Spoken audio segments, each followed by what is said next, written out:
Maganda-ganda yung interval ng Tecno Spark series ngayon. If I remember it correctly, it was last year of December when we last talked about the Tecno Spark 20 Pro. And now, mag-iisang taon na, pag-usapan natin yung successor niya, which is the Tecno Spark 30. Let's talk about it. Hey guys, it's your Tech Girl Mary and welcome back to our YouTube channel. So, let's talk about budget phones. I personally don't like it pag masyadong maikse yung interval ng predecessor to its successor. Usually kasi pag ganito, incremental lang talaga yung upgrades. Anyway, what I got here is the Tecno Spark 30 Transformers Edition.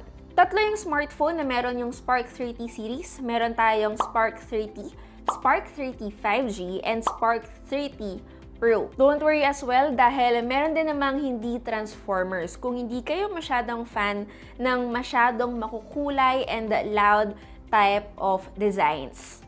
Before I share with you kung gaano ko nagustuhan yung unboxing experience ko dito sa Spark 30 Transformers Edition, let's first talk about the pricing. Official SRP is 8,999 pesos, but it will be available sa TikTok shop for 5,699 pesos.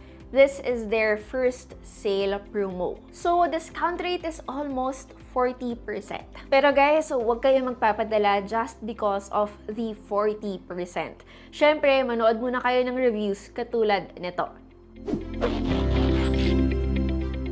My Tecno Spark 30 review unit is in Transformers theme, and yung character that I have is si Bumblebee. Now, if you are a fan of Optimus Prime, that one is available for the Tecno Spark 30 Pro. Pangalawang beses ko nang gagawin itong unboxing and hanggang ngayon natutuwa pa din ako kasi it's really giving. Actually, yung sleeve na tinanggal ko kanina also comes with the characters. It's nice, especially if you love collecting any Transformers merch. So, it doesn't pull out, it spreads. And it looks like this. Yellow and black is the main theme here because Bumblebee is mainly yellow and black. Paperwork. The case is clear. It has a Bumblebee text here.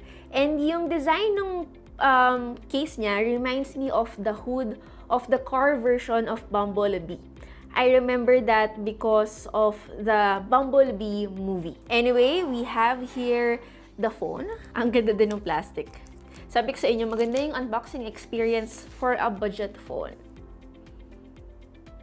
This is how it looks like. Lastly, of course, power brick and yung ating charging cable. Ang ganda siguro no kung pati yung charging brick ay Transformers din. Yung panundot guys, hindi rin Transformers ha. Simpleng panundot lang. Teka, laglag. This one.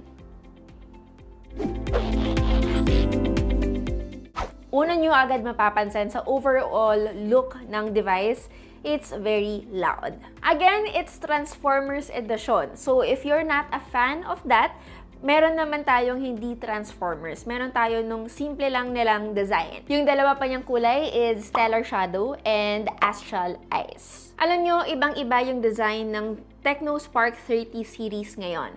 If you remember the Tecno Spark 20, medyo malapit talaga yung mold nun with the iPhones. So, totoo lang no, yun talaga yung naging uso last year sa mga budget phones. Speaking of the cameras, kung mapapansin nyo, we have 4 here, pero dalawa lang po talaga yung camera na meron siya. The other one is a flash, the other one doesn't have a camera. I guess they did this to balance how it looks, pero I'll be honest with you guys, hindi ako masyadong fan when brands do this. There's also a fingerprint sensor on the right side, which is consistent most of the time. From afar, it doesn't look like an entry-level device. Reminds me so much of the flagship gaming devices. But of course, once you hold it, medyo mararamdaman mo na, oo, budget phone nga talaga siya. And not like it's bad. It also has a glossy surface, pero hindi masyadong obvious yung smudges, probably because of its color yellow touches. Gladly, this device has an IP64 rating. Now, that's on paper. I have yet to test that if totoo ngang IP64 rating yung meron siya. But at least, hindi na lang performance, display, cameras ang focus ng budget phones ngayon, but as well as durability. Now, up front, we got a 6.78 inches of full HD Plus display with a 90Hz refresh rate. Last year, it was only HD Plus, so it was definitely a letdown. Now, they improved. They made it 980p, which is good since yung mga budget phones ngayon, guys, hindi na nagbibigay talaga ng HD Plus lang. Laging, most of the time, kahit minimum 1080p ganon. It's good for simple media consumption. At the same time, buti na lang din hindi ganon kapal yung bezels natin sa kanya. Makes the overall viewing experience really nice. Siguro one of the standout features lang na na-enjoy ko sa kanya, aside from it having a really nice, appealing design, is yung kanyang speakers. For its price point, dual stereo speakers yung meron siya, which is also Dolby Atmos. I wouldn't say na sobrang lakas ng sound niya, but at least hindi siya tunog lata. Siguro dahil balancing nga yung labas ng audio, and it's clear enough to enjoy whatever I'm doing.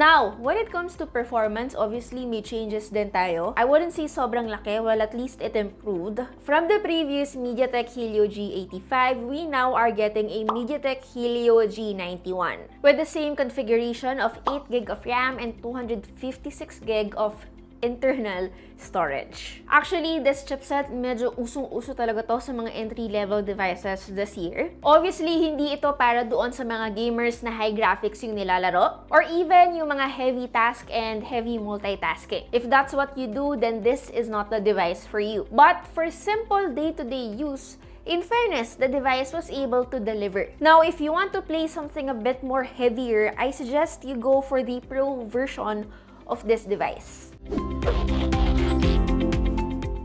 Now, cameras. Earlier on this video, I told you guys na dalawa lang yung cameras niya. Upon going back on my script, yung isa pala niyang camera is an auxiliary sensor. Not entirely super important, but the other camera is a 64 megapixels one. Yung front naman natin is 13 megapixels. Now, if you want a bit of comparison, yung previous device only has 50 megapixels. And same with that device, I wasn't also expecting a lot from this. It's not color accurate a lot of times, but at least it's not overexposed sa mga outdoor conditions, which is usually the downside sa mga entry-level devices. By the way, if you want to get the most out of your photos, I suggest you toggle yung 64 megapixels mode niya since hindi pa po ito naka-turned on by default. And speaking of this toggle, meron tayong isa pang setting beside this, which is we can choose from standard to bright. I'm guessing this is more of a filter. And I am guessing this is for HDR.